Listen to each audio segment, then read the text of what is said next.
তো সোম শাহের নতুন সিনেমার ট্রেলার এসে গেছে। সিনেমার নাম ক্রেজি। 2018 সালে সোম শাহকে আমরা লাস্ট দেখেছিলাম টুম্বার সিনেমায়।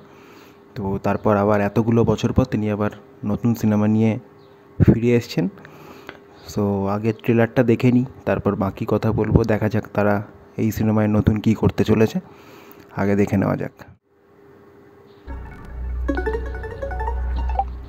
डॉक्टर अभिमन्यु सूद, बाबा डिफरेंट लुक आपकी एकदम। बेटी मेरे पास है। मुझे 5 करोड़ चाहिए। 5 करोड़। क्लीनिंग याद है ना? हमारी बेटी किडनैप हो गई है। जब तक मेरे साथ है सेफ है। तुम अपने काम से मतलब रखो ना। कौन सी बेटी जिसे अपने दोस्तों के सामने ले जाने में भी तुम्हें शर्म आती है? ओ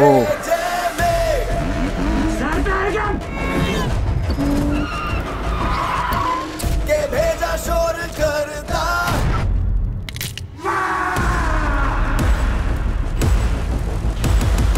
वेदिका स्कूल में नहीं है अभी। वेदिका हैज बीन किडनैप। भेजे की सुनेगा तो मरेगा कल्लू। तू नहीं आया ना, फिर ये लोग सीधा कोर्ट में ही मिलेंगे। ऐसा क्या कर रहे हो तुम? My life. तू करेगा दूसरा भरेगा कल्लू। तुम देख क्यों नहीं पा रहे मनु? फंसाया जा रहा है तुम्हें। आगे एक टनल आएगा, वहाँ बैग फेंक के रखना मत। मैं जेल जा सकता हूँ, पुलिस मेरे पीछे पड़ी है। जब तक पुलिस पीछे लगती नहीं है ना, आदमी तेज भागता नहीं। हम सब फंस गए तेरी वजह से। अगर सनसेट से पहले पैसे नहीं मिले तो तुम्हारी बेटी के तू पागल हो गया क्या?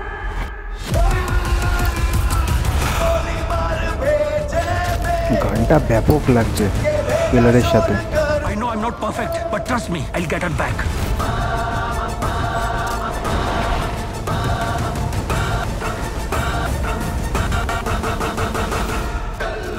Crazy.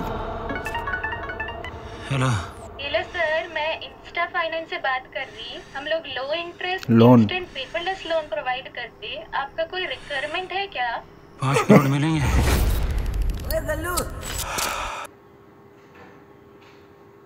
Okay, two be honest এটা একটা ব্যাপক ট্রেলার। লাস্ট এরকম ট্রেলার আমি বলিউডে কবে দেখেছি আমি মনে করতে পারবো না। তার সাথে ব্যাকগ্রাউন্ডে যে গানটা হচ্ছে কাল্লু মামা, সেই গানটাও এত সুন্দরভাবে ট্রেলারের সাথে ম্যাচ করেছে বলার মতো না। সেই গানটাকে যে বিটে বিটে যেভাবে ট্রেলারটা কাটা হয়েছে সেটাও দেখার মতো। ট্রেলারের সিনেমাটোগ্রাফিও টপ নচ। কিছু কিছু সিন আছে যেগুলো সত্যিই মানে সিনেমাটোগ্রাফির প্রশংসা করতেই হয়। সোহম শাহ সে এতগুলো বছর পর আবার নতুন সিনেমা নিয়ে আসছে।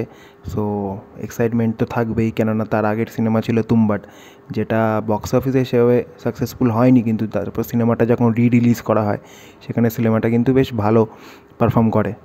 যদি এবার আসি গল্পের কথায়, যেটুকুনি ট্রেলার দেখে আন্দাজ করা যাচ্ছে, সোহম শাহ যে এখানে একজন ডক্টরের চরিত্রে অভিনয় করছেন, যার নাম হচ্ছে অভিমন্যু।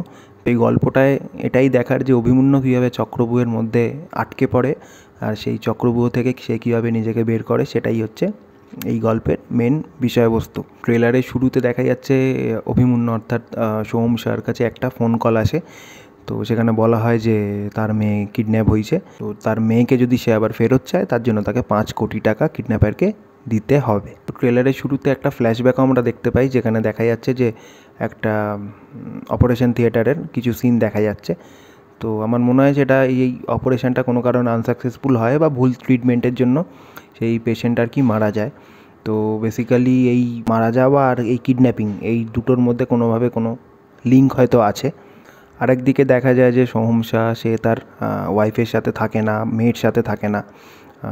ইভেন সে তার মেয়েকেও বাকিদের সাথে পরিচয় করাতে চায় না, লজ্জা পায়। মানে বাবা হিসাবে সোহম শাহ খুব একটা মানে অভিমন্যু খুব একটা ভালো বাবা আর কি নয়, যেটা দেখানো হচ্ছে। তার মধ্যে একদিকে মেয়েকে ঠিকভাবে নিজের কাছে ফিরিয়ে আনা, আর অন্যদিকে পুলিশ অভিমন্যুকে তাড়া করছে, অভিমন্যুকে খুঁজে বেড়াচ্ছে। তো এই সব সমস্যা কাটিয়ে অভিমন্যু শেষমেশ কী করবে সেটাই হচ্ছে দেখার। তো সেটা জানতে গেলে অবশ্যই সিনেমাটা দেখতে হবে। তো ডেফিনেটলি সোহম শাহ এতগুলো বছর পর আবার কামব্যাক করছে, অন্য ধরনের একটা সিনেমা নিয়ে আসছে। তো দেখার যে কত মানুষ এটাকে দেখে, বক্স অফিসে কী রকম কী পারফর্ম করে সিনেমাটা, তো সেটাই হচ্ছে দেখার। আপাতত একটাই গান ব্যাকগ্রাউন্ডে যেটা শোনা যাচ্ছে কাল্লু মামা, যদিও সেটা আলাদাভাবে তারা রিলিজ করেনি। যদি পরে এই সিনেমা রিলেটেড কোনো গান আসে তো অবশ্যই আমি চেষ্টা করবো সেই গানগুলোর রিয়াকশান ভিডিও আনার। সো এটা অসম্ভব ভালো একটা ট্রেলার। আমি ট্রেলারের অরিজিনাল লিঙ্ক ডেসক্রিপশানে দিয়ে রাখবো, তোমরা চাইলে সেখান থেকে গিয়ে অরিজিনাল ট্রেলারটা দেখতে পারো। তো এর বেশি আজ আর কিছু বলার নেই। চ্যানেলে যদি নতুন হয়ে থাকো তো সাবস্ক্রাইব করো, ভিডিওটা ভালো লেগে থাকলে লাইক করো। দেখা হবে পরের কোনো নতুন ভিডিওতে, ততক্ষণের জন্য বাই।